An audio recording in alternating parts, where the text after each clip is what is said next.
Up next, the shuttlecraft Galileo.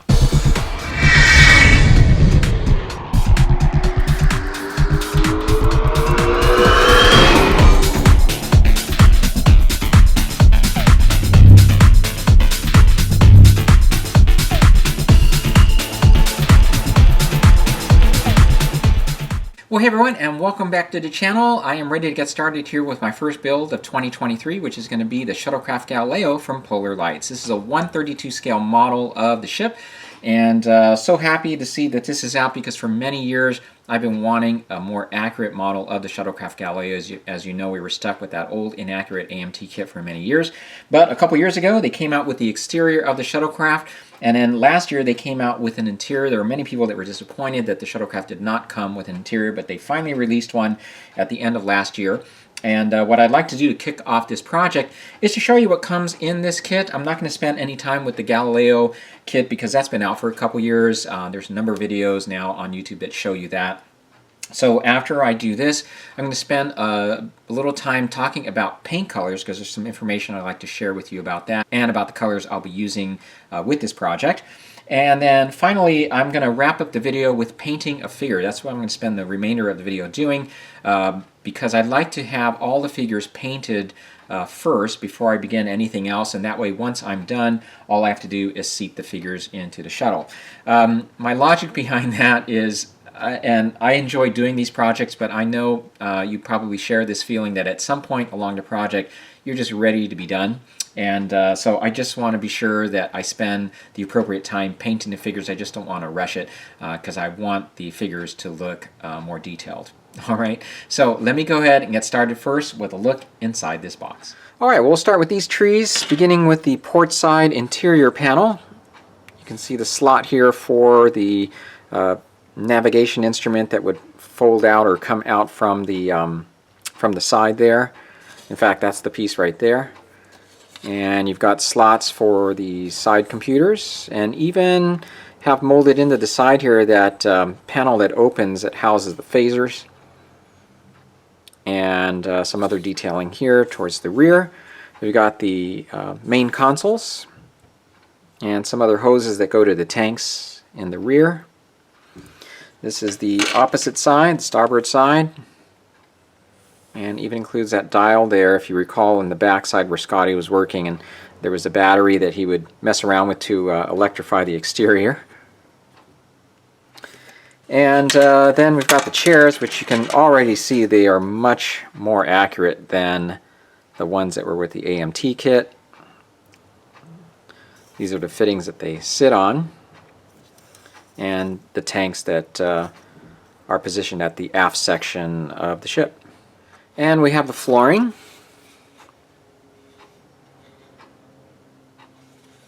This is the forward part of the ship as you go towards the rear. And we got some other instruments here. Another chair. And this is the ceiling and the rear door. And finally the figures, all of which come in two halves. And there are a couple different positions of the hands. That's how they differ here from one set of arms to the next. And so you have, most of them look the same, with the exception, of course, of Lieutenant Uhura. This is her torso here. And we have the heads. Now you'll notice one's missing. That's because I already have one figure that I started working on just to test a few ideas and some colors. So I'll be doing some more work on this one. This is not done. But I wanted to point out that the arms attach, of course, to the sides, and there is a little bit of a gap there that I've used some putty to fill in. And you don't have to be too exact with the putty. You just place the putty there, and you can use a toothpick to kind of shape it so it looks like the rest of the shirt. So I'm sure you agree this is a beautifully designed kit. You can tell they did take the time to design the kit appropriately and to provide some accurate detailing there, so I'm really pleased with that. Now, what drew me to purchase this kit, and I say this because I actually already had purchased the Randy Cooper kit. Here's a brief look at that one, by the way. This is a resin kit that Randy Cooper produced for a brief time, and it's beautifully done. But after seeing pictures of what was to come in this kit, what drew me to it were the figures. I decided, after looking things over, when I received this kit, I did compare the two, and they're really both nice. I decided just to stay consistent and use everything that comes in here for this project. So I'm just going to hold Randy Cooper's kit aside for now and purchase another shuttlecraft without an interior and do a separate project somewhere down the line with that. Now, as for lighting, I'm going to keep things very simple here. I just plan on lighting the interior. So it's just going to have some overhead lighting. I'm not going to do anything with the instrument panels or add any flashing lights or anything like that. I figured the visibility is going to be pretty poor in that we're only going to be able to see through the door. I don't plan on being able to see through the top just because of the way I'm lighting the ship. So I'm going to keep things pretty simple when it comes to lighting.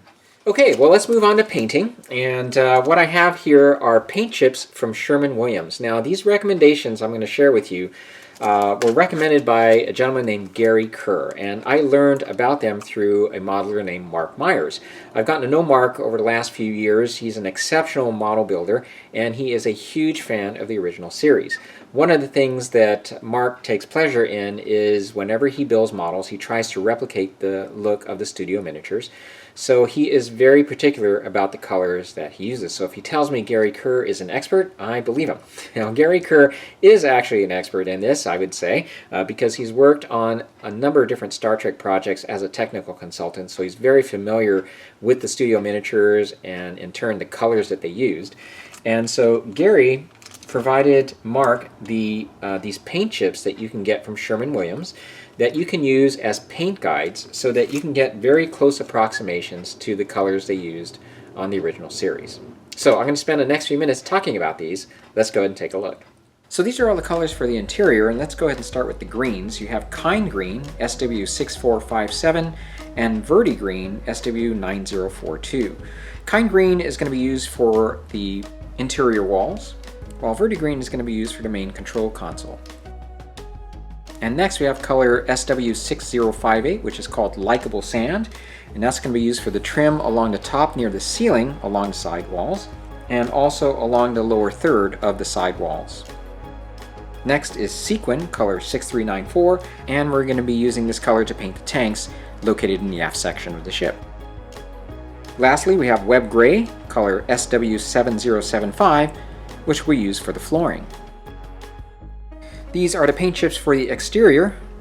The upper half of the shuttle is going to be colored with SW7072, called Online, and the bottom section, along with the nacelles, is going to be painted with color SW7067, called Cityscape. So a big thank you to Gary Kerr, and also a big thank you to Mark Myers for sharing these recommendations. I'll post a link to his channel below. The link I'll provide is to a video that he shows his completed shuttlecraft. You can see a picture of it here. And in this video he also discusses these paint chips. As you can see, he did a beautiful job, and I'm hoping mine comes out just as good. Now, as I go along, what I'll be doing is providing the mixes that I'll be using to create my mixtures for the paint chips here. I've already played around with all of the paint chips and have come up with what I feel are close approximations. But I'll just give you those as I go along the project there. Bear in mind now, I'm not going to be counting every single drop or milliliter. I'm just going to give you some good approximations or estimations. And so I would recommend that you mix them up first and make sure they are to your liking. You might want to tweak them here and there. And lastly, now the instructions does come with their own recommendations of what paint colors to use, so obviously you don't have to go with these. If you do plan on using those, I actually played around a little bit with those as well. I did have the JN Gray that they are recommending for the interior. They recommend mixing that with the green. I didn't have the green on hand, but just knowing what I've seen with these paint chips, it does appear that those look a little darker to me. So I think what I would recommend if you plan on using those colors is you might want to think about priming the interior with a white prime versus a gray. In fact, I think I'm going to do that for this as well. That way the colors might come out just a little bit brighter. So something to think about. Well, before we start into painting the actual figures, I wanted to spend a minute talking about paintbrushes. Recently, I had to replace my set of paintbrushes. I tried to reserve a set for figure painting, and my old ones were getting frayed, and so I decided to reach out to my friend Joe Hudson, who's a master figure painter, who, by the way, recently released a book about figure painting, and he's working on a second one now. And I asked him what is a good source to get paintbrushes from, and if he could recommend some sizes. And so he recommended ZenBrush.com, and I'd like to recommend them too.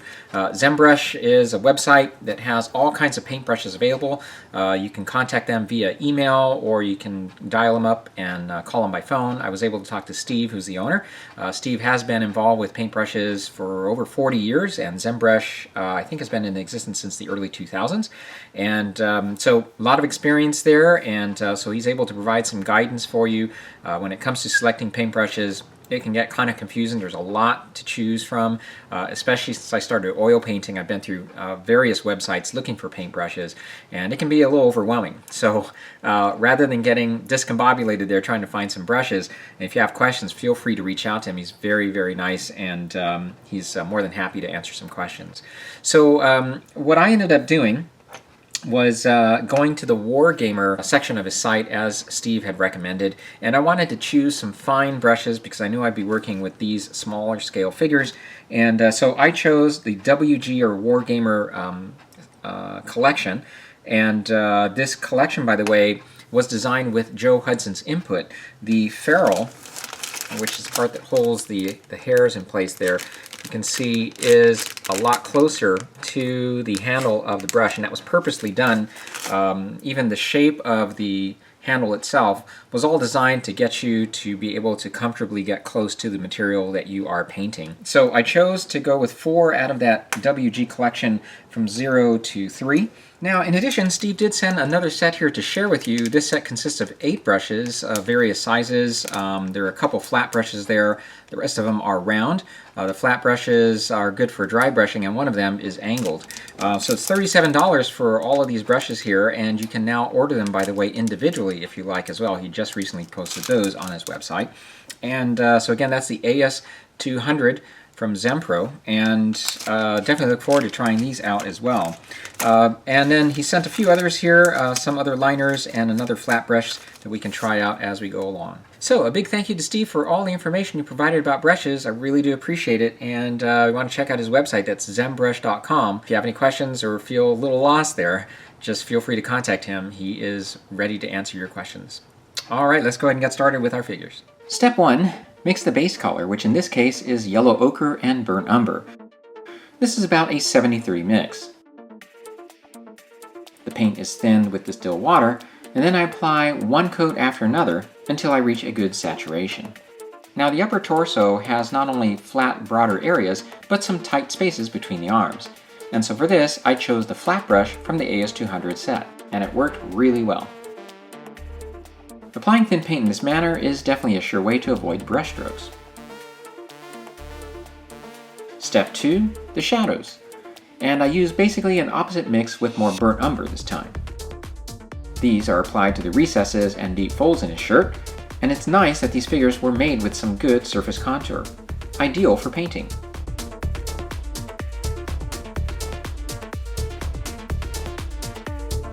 Step 3, the first level of highlights. And this is a mix using much more yellow ochre this time, about a 90-10 mix. This is applied to the peaks and raised areas along the clothing.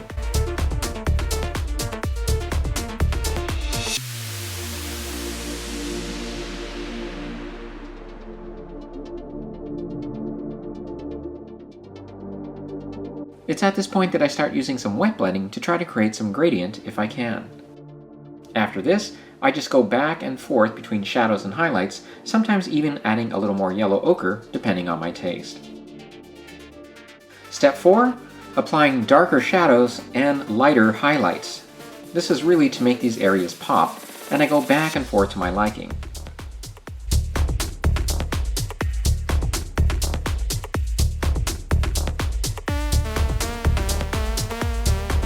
And here's how it ended up. Moving on to the pants, I followed the same process, starting with an 80-20 mix of Prussian blue and black, creating a dark blue ink consistency, and this is what I use as the base color. As before, I apply several layers, which is then followed by pure black for the shadows.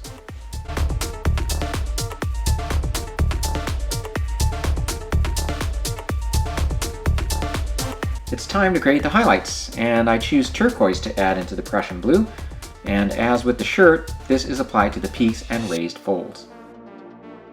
Again, I go back and forth until I get the look that I'm after.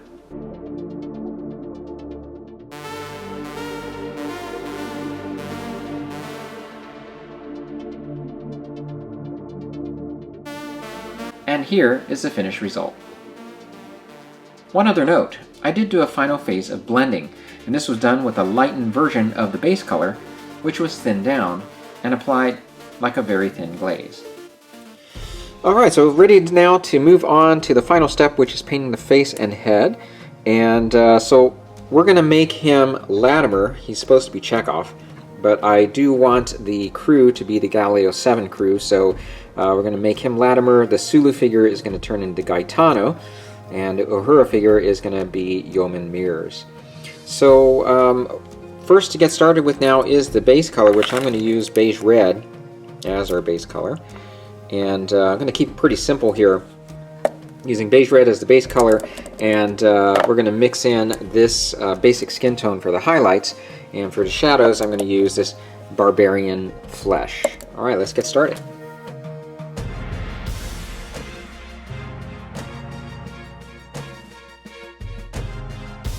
Well, next to add the shadows, I'm going to use the Barbarian Flesh for that. And I'm going to get two brushes going here because we're going to do a little bit of blending technique if we can.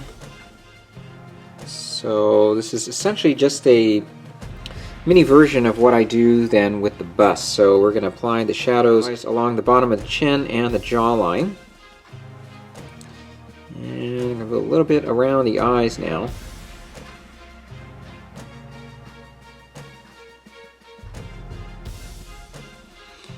And we'll try to get some in between there on the sides of the nose.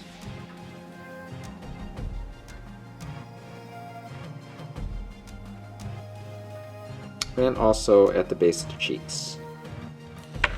Now, while the paint is on there, we're going to go back to our base color.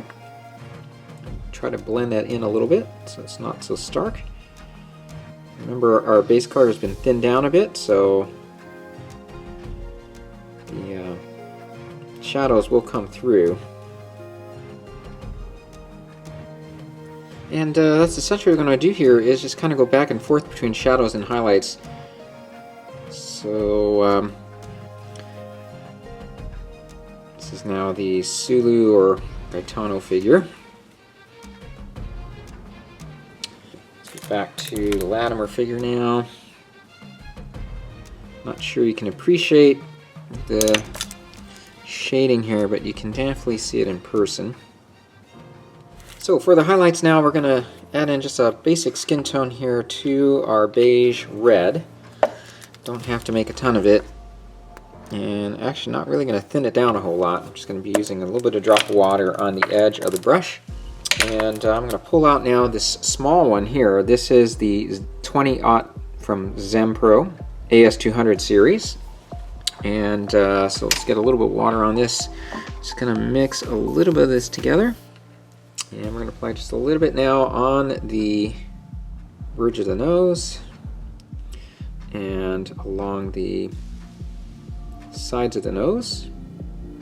And again, we're going to go back and forth through our base color here because we don't want that too bright. But you can see as it dries, it's not as bright as it goes on. So at first might seem way too much, but really it'll turn out okay.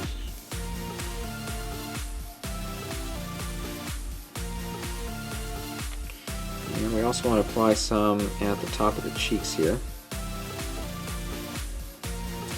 And just kind of go back and forth as we've done now with everything else. Alright, so next is his hair, which is a blondish brown color. So I'm going to start with a brown color first. I have this Terran Earth I'll begin with.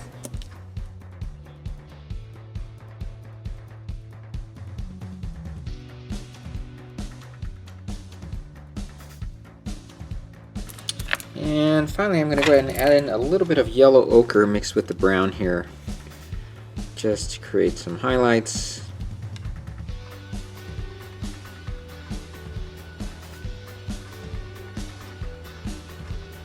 I'm going to mix in some dark brown just to add some variation there.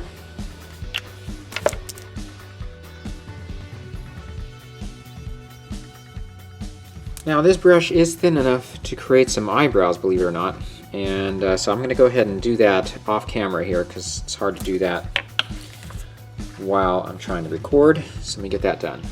And final step is to go ahead and paint in the eyes. Even at this size, I'm going to try to do that. So instead of white, I'm actually going to use the basic flesh.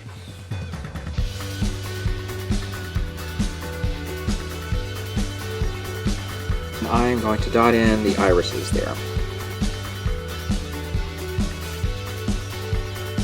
Okay, well now that these two heads are done, I'm going to go ahead and place them on the figures, and then I will finish the rest of them and get you caught up here in a second. Well, here we now have the finished figures. I'm very pleased with the way they all turned out. As you can see, they are nicely detailed, a far cry from the figures that used to be included with the old AMT bridge set from the 1970s. The kit also comes with the decals that provide the chest insignias, as well as the braid for the rank.